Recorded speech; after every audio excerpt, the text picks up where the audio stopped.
¿Qué está pasando? Bueno, lo que contábamos recién, el dólar en Banco Nación abre cerquita del techo de la banda, abre en 1.450 pesos el oficial. El techo de la banda hoy está ubicado en 1.470 pesos.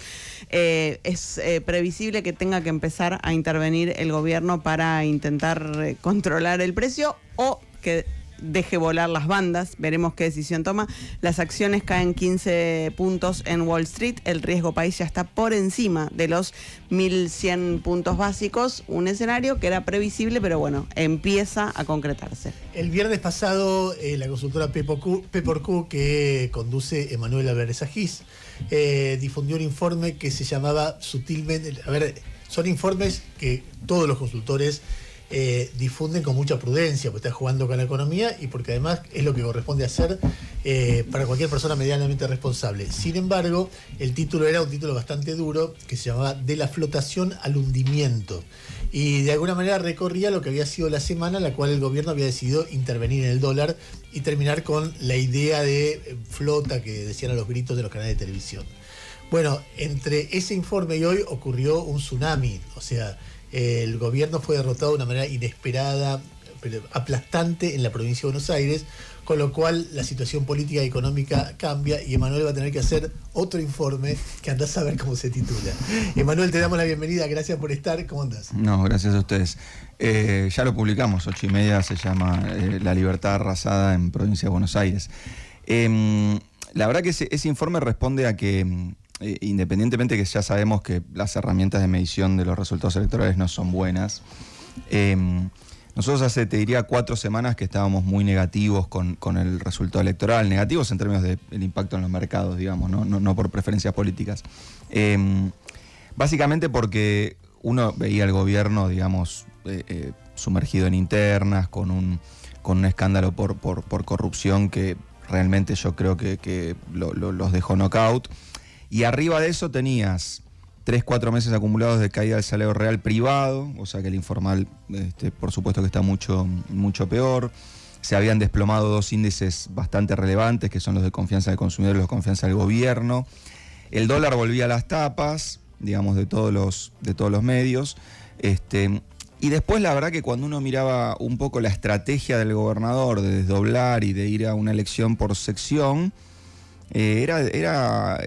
nosotros hace una semana sacamos un informe preelectoral diciendo, che, la verdad que el gobierno la tiene difícil. Ahora, lo inentendible es la estrategia de haber nacionalizado esta elección y plantearla como un plebiscito de gestión con una situación económica donde vos te das cuenta que el gobierno no es que al otro día tiene todo para defenderse, un banco central fortalecido, una inflación baja, una economía estable. Entonces, esa combinación me parece que es lo que es mortal y lo que te muestra ahora en el premercado, porque los inversores están reaccionando así. Porque lo peor que le puede pasar al mercado financiero, ni siquiera es que gane el kirchnerismo. Lo peor que le puede pasar al mercado financiero es una sorpresa. Porque los mercados lo que están todo el tiempo tratando de hacer es anticipar el futuro. Entonces, probablemente, obviamente con números positivos, no negativos, pero si hubiese ganado Milei por 14 puntos, ahora estaríamos viendo el Rego País para abajo, los bonos para arriba, el Merval para arriba. Entonces me parece que la sorpresa obviamente sabemos que es mala. Lo que me parece que nos va a ocupar ahora, y a mí me preocupa ahora, es esta idea del gobierno de en economía no cambio nada, voy a hacer algunos cambios en política, porque francamente la única decodificación que uno puede tener al resultado de las urnas, insisto, nos guste, no nos guste, nos parece que fuera necesario o no fuera necesario, es que, digamos, en la provincia de Buenos Aires la gente se manifestó en contra del ajuste más grande de la historia de la humanidad. Y con un Congreso que venía ya medio que tomando esa temperatura y dándole señales al presidente de, che, con los discapacitados no, bueno, con jubilaciones te doy una ventana de oportunidad, etcétera. Me parece que ahora lo único que puede pasar es que esa situación se agrave y digo esto con cuidado, pero hoy ya un outsider no es un caso raro, digamos. Hoy uno tiene muchos outsiders para mirar en la región, en el mundo. Los outsiders tienen siempre un riesgo de crisis institucional, y esa crisis institucional, el lugar donde se desata siempre es el Congreso. Entonces, el antecedente de las últimas 2 semanas, de los 2 tercios juntados para votarle en contra a Milei muchas cosas, sumado a este resultado electoral, la verdad que creo que si el mercado nos penaliza con estos números que estamos viendo ahora, la sacamos barata. A ver, o sea, ¿estos números te parecen poco para lo que en tu escenario dominante crees que va a pasar? Sí, porque, de nuevo, hay que ver cómo reacciona el gobierno, pero poniendo la categoría de sorpresa como centro del análisis, yo creo que no es razonable ponerse a defender el dólar en el techo de la banda. Porque evidentemente lo que te está diciendo el mercado financiero es, che, con esta noticia Argentina vale menos. Y eso vale menos quiere decir el tipo de cambio es más alto. O sea, tu ingreso en dólares cayó. Te guste o no te guste, de vuelta. Después lo que cada uno piense de lo electoral es tema aparte. Y yo lo que diría es, bueno, si el gobierno revisara la situación, lo que tendría que empezar a hacer es acumular reservas. Ahora, acá hay un problema, por lo menos de los que pensamos la economía muy relacionada a la política. El gobierno medio que está, viste, a veces de evaluar, pensalo, digamos, como cuando vos jugás al tenis. Una cosa es si vos atacás yendo para adelante, y otra cosa es si atacás yendo para atrás. Obviamente cuando vas corriendo para atrás, si tenés que sacar un golpe, es mucho más difícil. Bueno, devaluar cuando tenés una derrota electoral es dificilísimo, porque devaluar básicamente es cambiar la distribución del ingreso. Es decirle a la gente, mire, nos quedamos sin dólares, tenemos que reducir, tenemos que ajustarnos el cinturón todos. La devaluación, salvo a los exportadores, no discrimina a nadie. Eso, en el medio de esta derrota electoral, me parece que es una tarea muy complicada. Y a los argumentos oficiales, hoy, digamos, la evidencia me exime de explicar que había pesos para correr contra el dólar, un montón.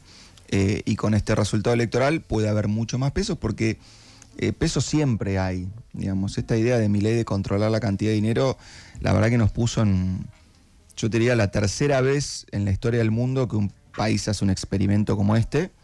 Y los dos anteriores en realidad nos habían enseñado a todos los economistas a no tratar de congelar la cantidad de dinero de un país. Digamos, los dos anteriores son Volcker a finales de los 70 en la Reserva Federal y Thatcher en Inglaterra. Thatcher, su programa de ajuste monetario, lo mantiene nada más que 1 año y medio, porque la economía se le empieza a caer como un piano.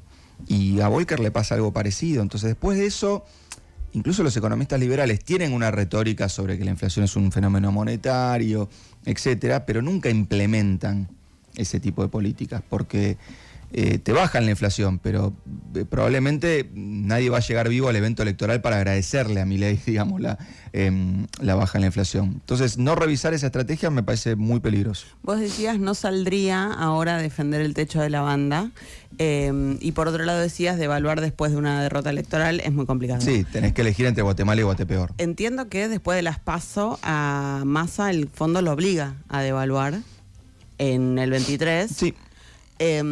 Y en este caso, de alguna manera el fondo estaría operando al revés porque te obliga a intervenir cuando toca el techo de la banda. Sí, ahí hay una cosa de cómo funcionan los acuerdos con el fondo que no está explícito en el acuerdo, pero porque va de suyo.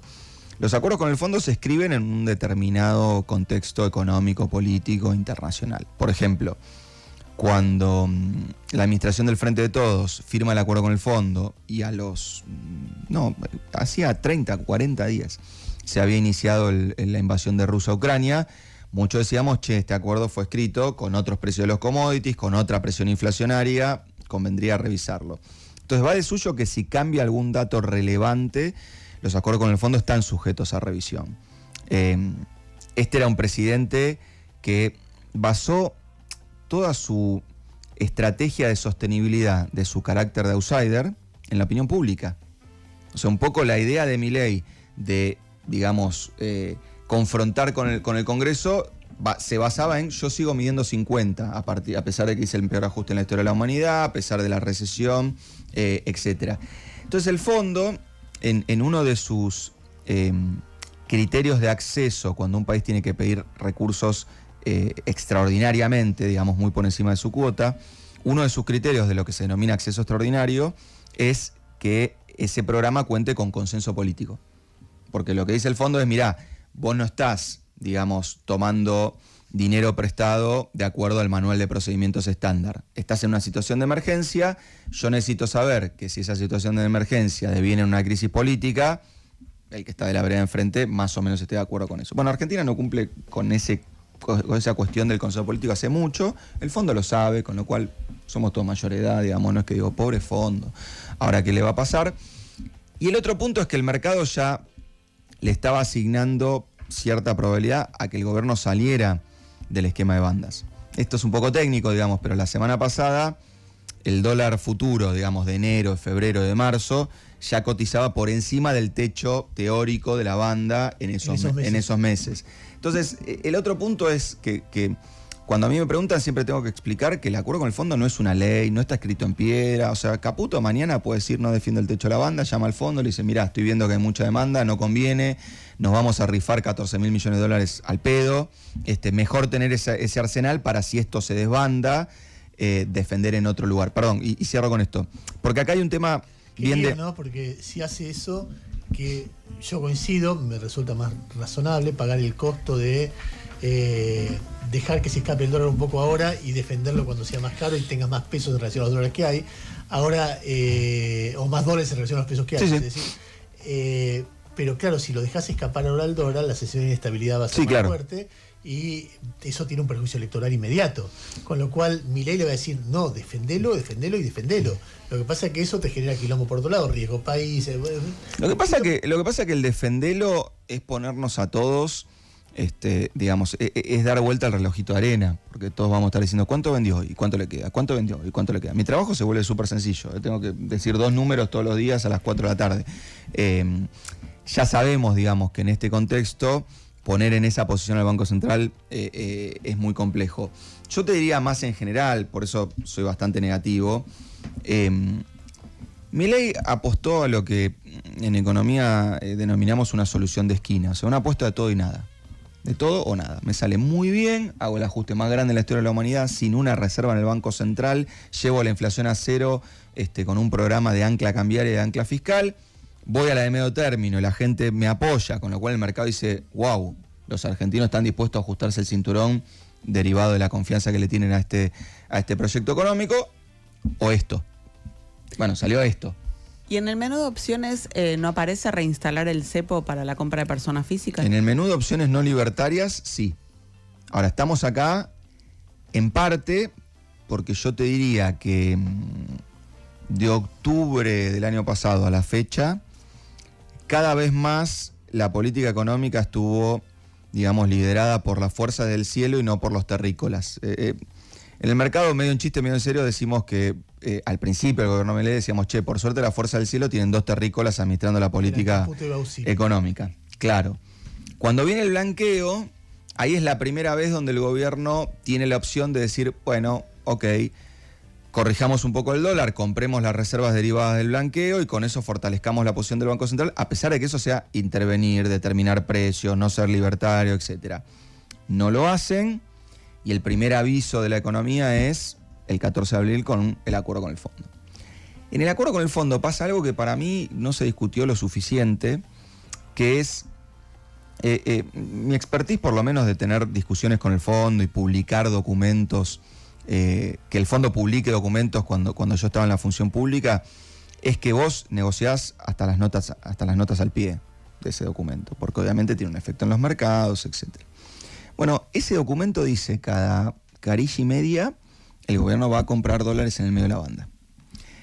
15 minutos antes de la conferencia de Caputo, el viernes 14 de abril, el Banco Central de la República Argentina publica un documento explicando el acuerdo, donde dice, voy a comprar dólares en el medio de la banda. Y a los 15 minutos en la conferencia, donde está sentado el presidente del Banco Central, el ministro de Economía, dicen, no vamos a comprar dólares en el medio de la banda.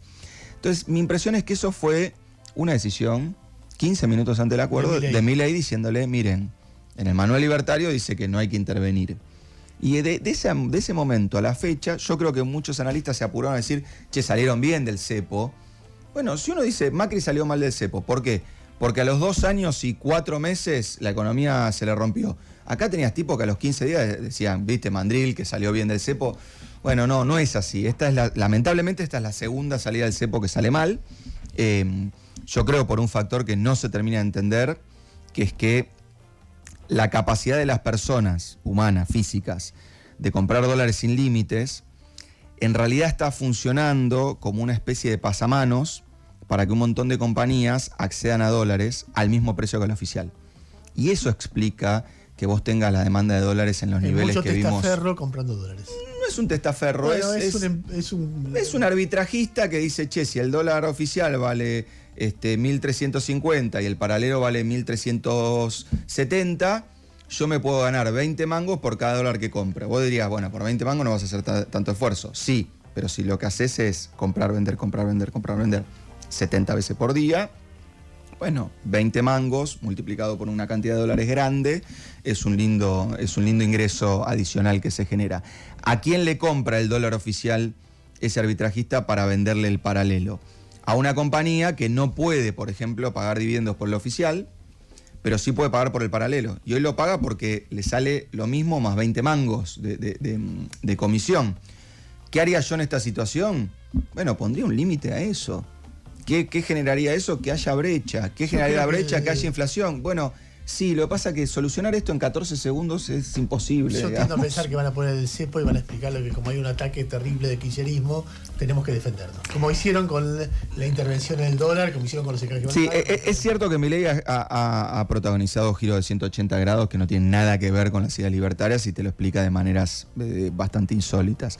La verdad que, insisto, parte de la incertidumbre que tenemos hoy tiene que ver con esa ciclotimia que tiene la política económica. Hay algo de fondo en la estrategia de gobierno que me parece que explica parte de la crisis, que es que cuando todos le decían el dólar está barato y no lo vas a poder sostener y se te van a ir las reservas, ellos confiaban en comportamientos sociales que no ocurrieron. Por ejemplo, que la gente saque la plata del colchón. Por ejemplo, que grandes inversores del exterior, gracias a la existencia del RIGI, invirtieran en la Argentina.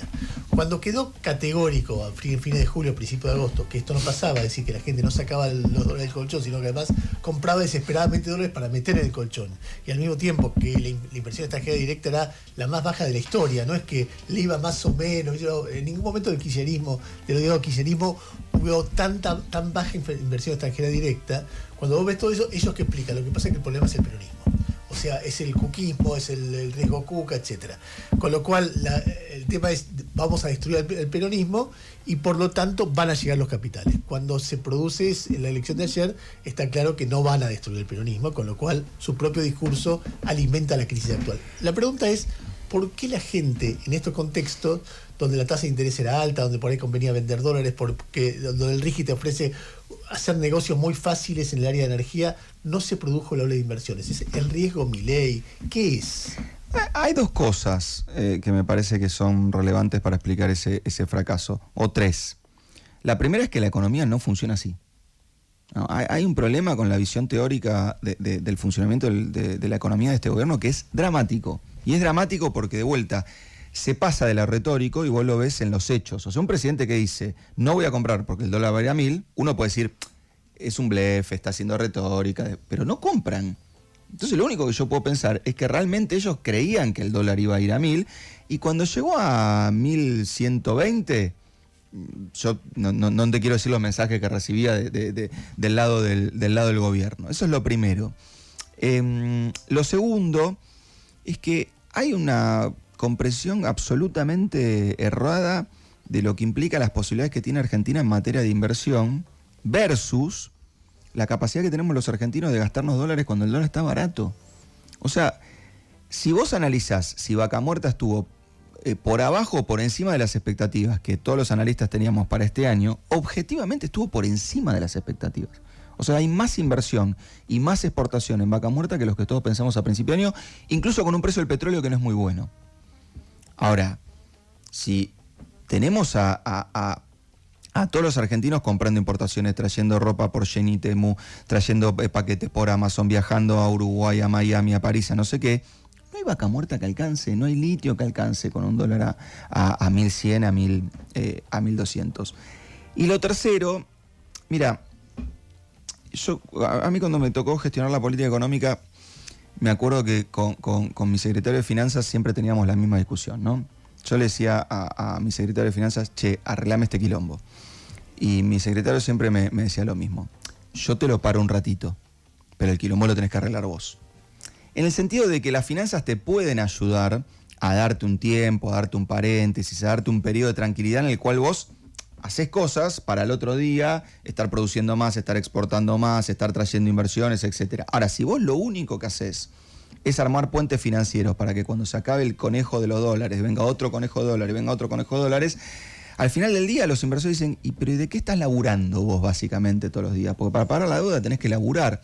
No, de nada, estoy haciendo trucos para que estoy haciendo una especie de Ponzi. Cuando no me presta más el mercado le pido al fondo, cuando no me presta más el fondo le pido a los blanqueadores, cuando no me prestan más los blanqueadores, vuelvo al mercado, cuando vuelvo al mercado después le vuelvo al fondo. Bueno, llega un momento que alguien te cuenta las costillas y no tenés el dinero que necesitas. En ese marco, jugar a una solución de esquina también es un error. Porque un tipo que viene a hacer litio en Argentina, la pregunta que te hace sobre la política no es sobre Milei, ni siquiera es sobre el sucesor de Milei. Las preguntas más serias que yo tengo de inversores de largo plazo es, explícame la Argentina, explícame el gen argentino, porque yo hago, qué sé yo, petróleo en Nigeria, bueno, ya sé la inestabilidad política que implica, entiendo el gobierno, entiendo las regiones, entiendo los problemas, digamos, bueno, el otro día que hay. Arriazu dijo algo interesante cuando decía, ellos dicen que es riesgo Cuca. Y yo voy a decir, en principio hay mala praxis de este gobierno en esto y esto. Pero quiero decir algo de riesgo Cuca. No, el problema no es riesgo Cuca. Es lo mismo que decía vos, viniendo de una línea ideológica distinta. La gente, los inversores del exterior, no es que se preguntan el kirchnerismo, sigo el kirchnerismo, se preguntan el país. Exacto. Entonces, ante una mala praxis del kirchnerismo, dice que es mal del kirchnerismo, pero cuando hay una mala praxis del macrismo, dice, estos también. Y cuando viene me dice, estos también. O sea, el quilombo es la Argentina. El quilombo es la Argentina, insisto. Muchas veces, cuando vos tenés ese problema reputacional, por decirlo mal y pronto, que de vuelta, ese problema reputacional se soluciona solo de una de estas dos maneras. O vos tenés un programa económico en el cual, por mérito, por casualidad, por una combinación de las dos, de repente tenés un banco central rebalsado de dólares. Entonces, en realidad lo que le estás diciendo al inversor de largo plazo es, mirá, por más que después venga un gobierno que se la quiera gastar toda, hay un montón de plata, con lo cual dura un montón. Eso un poco le pasa al primer kirchnerismo. O sea, la soja vuela, Argentina tiene un tipo de cambio súper competitivo, la economía al principio se hunde en una recesión, el Banco Central rebalsa de dólares, a valores de hoy casi 80.000 millones de dólares. Entonces los inversores decían, mirá, no me gusta mucho lo que hacen, pero ¿tienen la plata para pagarnos? Sí. ¿Nos vienen pagando? Sí. Bueno, listo.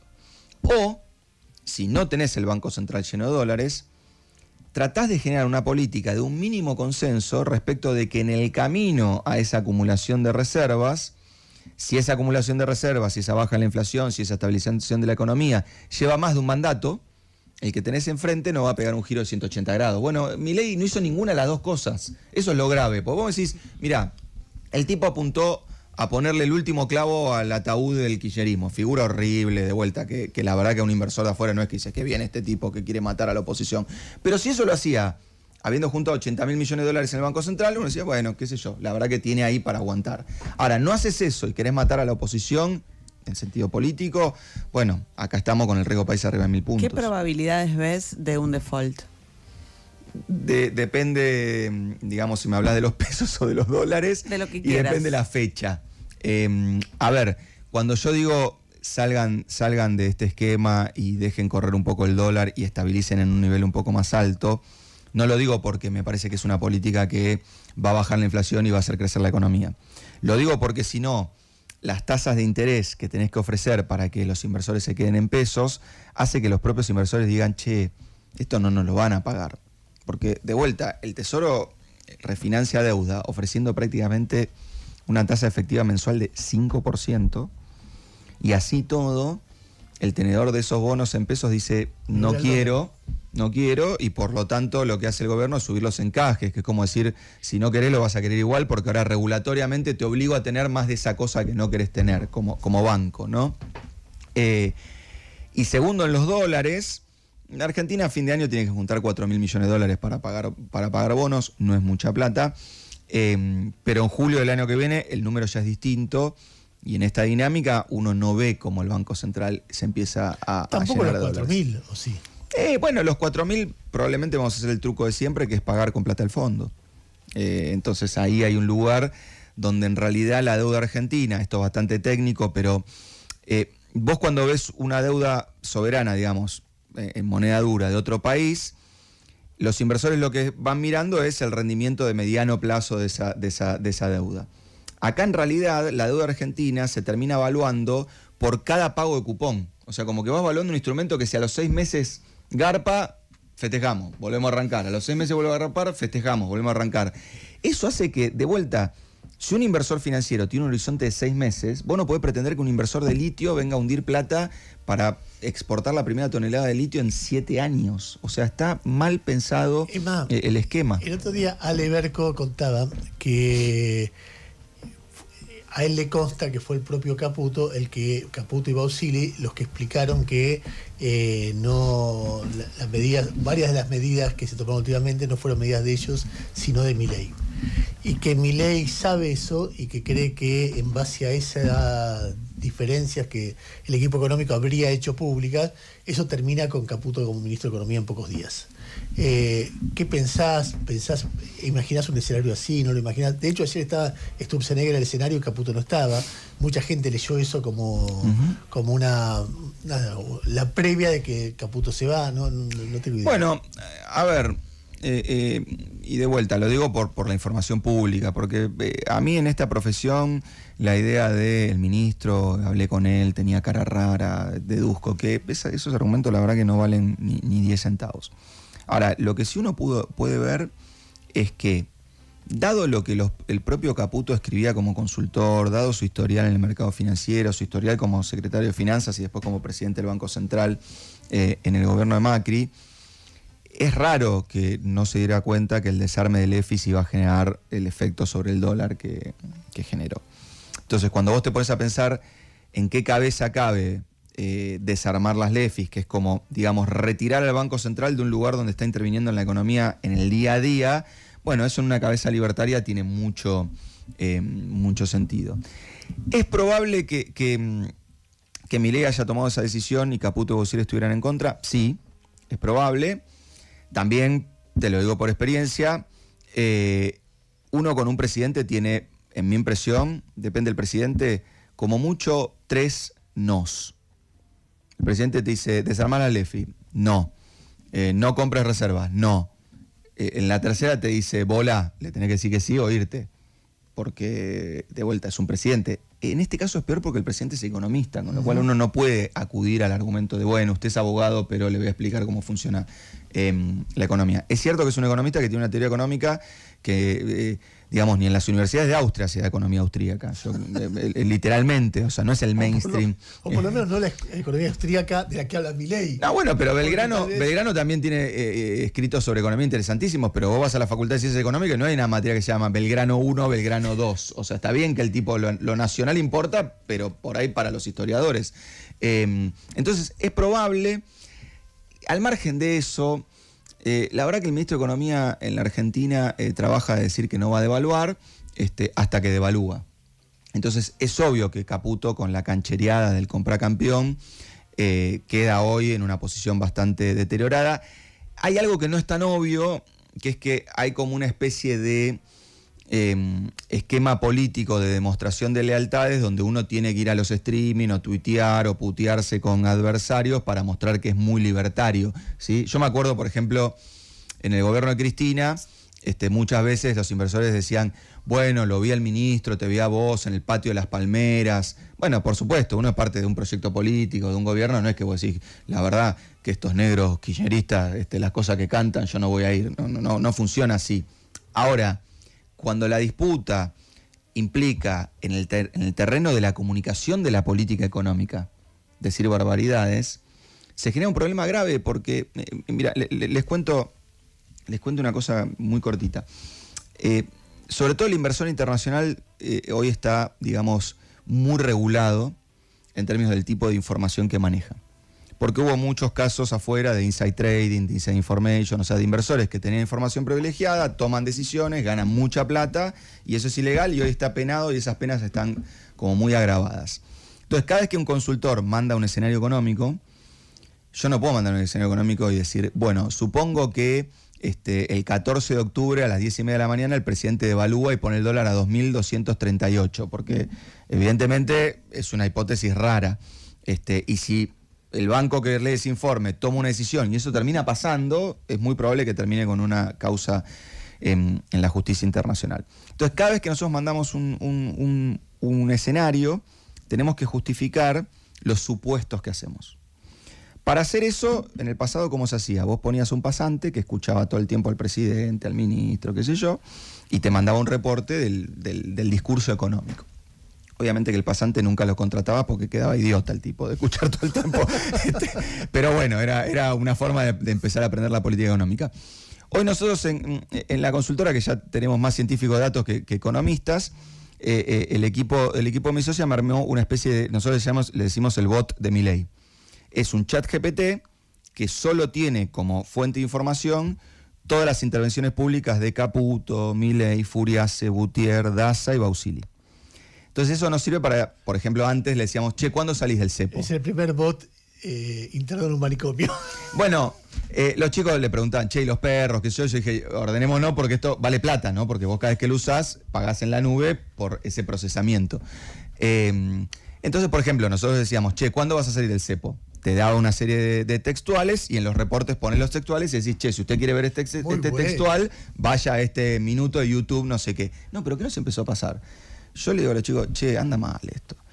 ¿Por qué? Digo, no, le pongo cuándo va a salir del cepo y me dice 3 cosas, una contradictoria con la otra. Y me dice, Emma, es el gobierno. Entonces, no es el claro, entonces, ¿qué pasa? Uno le empieza a pasar que vos le preguntás al bot, ¿qué dijo Caputo? Tal cosa, tal cosa, tal cosa. ¿Qué decisiones económicas tomamos? Olvídate lo que dijo Caputo. Pensemos un poco en las restricciones. Entonces vos dañás una herramienta que bien usada, no es que los ministros manejan el mercado con la lengua, pero bien usada podés lograr que el mercado se acompase, te acompañe, no se bandee, etc. Cuando vos mandás al ministro a carajo a gritar flota y qué sé yo, de vuelta trago saliva, me tocó estar en la función pública, entiendo que es complicado, entiendo que la relación con un presidente siempre es complicada. No, pero lo dramático es lo que me dicen los inversores. Lo dramático es lo que me dicen mis clientes. Lo dramático es lo que me dicen los dueños de compañías enormes argentinas que me discutían que había que votar a Milei y hoy están completamente... Hoy yo les tengo que decir, che, pará, no le faltes el respeto al presidente de esa manera, porque genera esto, jugar a una solución de esquina, genera que el rebote sea, digamos, el drama que estamos viendo hoy. Quiero aprovechar los últimos minutos para un cachito de Axel, porque si yo fuera un inversor en la Argentina y vos fueras un consultor y te diría, explícame quién es este pibe. Lo primero que se me ocurre, que es obvio, es que una forma de decir, mira, Axel es el primer periodista que se le acaba de imponer a Cristina una decisión y le salió bien. Segundo, es economista, con lo cual la idea, si llega a llegar al poder, la idea de un doble comando se minimiza bastante. Si es un economista con poder propio que no va a ser sometido a lo que fue sometido Alberto Fernández, o podría no serlo.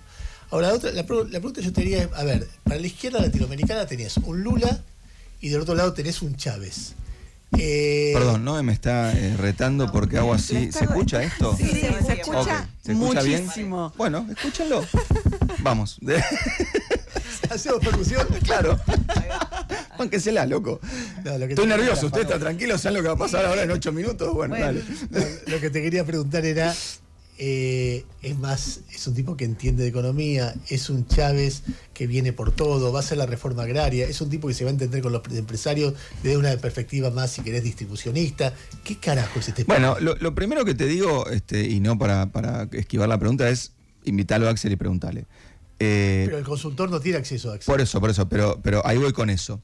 Yo seguramente entre hoy y mañana tenga que firmar contratos, sobre todo con nuestros clientes del exterior, que dicen que no tengo información privilegiada con Axel. No, está bien. Porque obviamente tengo una relación con él, con lo cual justamente lo último que voy a hacer es preguntarle qué va a hacer. ¿Qué haría como profesional? Eso. ¿Qué haría como profesional? Miraría 3 cosas, perdón.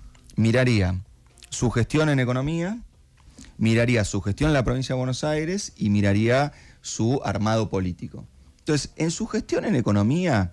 Yo insisto, si vos lo escuchás a Caputo es libertario, hayekiano, austríaco. Si vos mirás la política económica de Caputo, te diría que es una política económica bastante heterodoxa, equivocada, pero bastante intervencionista, bastante heterodoxa. Creo que con Axel pasa lo mismo, invertida la retórica, ¿no? Obviamente, Axel en su gestión con Cristina tuvo una retórica de izquierda, tuvo medidas de izquierda, estatizó YPF, también le pagó el Club de París y cerró los conflictos que Argentina tenía en el CIADI. Y también devaluó. Entonces yo diría, a priori, Axel es un pragmático que lo mostró en la cancha. No es que lo digo yo porque me comí un asado con él y me pareció normal. Le mejoró el precio de la nafta y el precio del gas al sector privado después de haber estatizado YPF. Por eso a mí me dicen, che, ustedes de izquierda... Chevron. Exacto. Trajo una inversión extranjera, la más grande en la historia de la Argentina, con un contrato a medida, digamos, para una inversión internacional. Su gestión en la provincia de Buenos Aires. Axel no tiene déficit fiscal.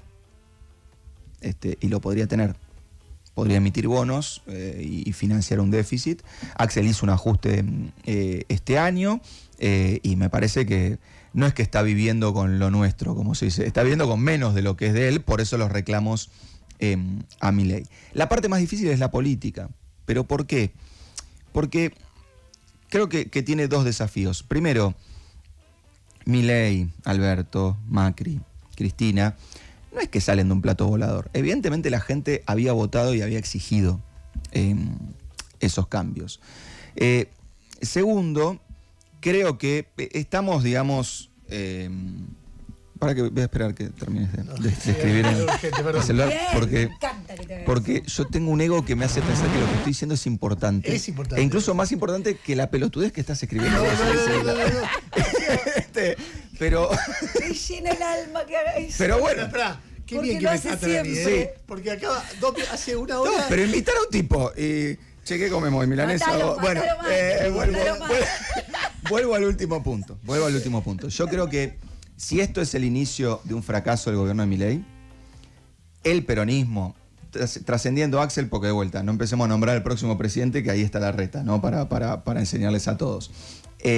Yo creo que el desafío del peronismo es no caer en esta falacia de composición. Como mi adversario hizo todo lo contrario de lo que yo decía, eso demuestra que lo que yo hice o decía estaba bien. Porque entonces vamos a volver al cepo, a la inflación, al déficit fiscal, a las restricciones, y Argentina va a estar como bola sin manija. Entonces, la experiencia de Lula, para mí, es súper interesante para analizarla. Lula asume con el mercado pensando que era comunista. O sea, el riesgo país de Brasil fue arriba de los 2.000 puntos. Firma una carta con ¿cómo se llama el presidente que estaba? Cardoso. Firma una carta con Cardoso, donde dice, che, yo esto que está bien no lo voy a cambiar, acá voy a hacer lo que tengo ganas y qué sé yo. Pone un equipo económico absolutamente profesional y de vuelta, después no es que tiene una política ortodoxa, tiene una política de centro-izquierda. O sea, el Rego País de Brasil vuelve a los 400 puntos básicos, emite deuda al año de haber asumido y también implementa el Bolsa Familia.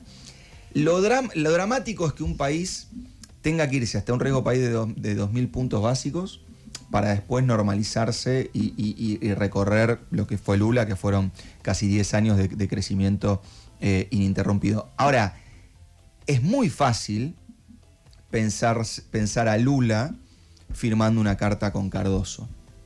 Incluso a priori, no con la carta del lunes. O sea, a priori era muy fácil pensar a Lula con un acuerdo con Cardoso. Es re difícil pensar a Milei con Axel. Pensar a alguien firmando una carta con Milei que no diga viva la libertad carajo a pie de página. Entonces eso me preocupa bastante. Muy bien, estuvo con nosotros Emanuel Álvarez Agis. De 50 minutos de charla hubo un segundo que presté atención a mi celular y ya me hizo un reclamo. El Está tóxico. bien, Es así. todo el derecho del mundo. Me parece que en esta era hay que mirarse a los ojos, escucharse, Tenés razón. respetarse. Él lo hace siempre, nos hace eso a todos. Sí, Creo promover que el contacto. 34 Es años de gravísimo. pareja con mi mujer nunca me hizo un reclamo así. Mentira, te lo hizo 1000 veces ese reclamo Sí, y no tuviste lo- que dejar el celular Sí, para comer. exacto. Por favor. Emanuel.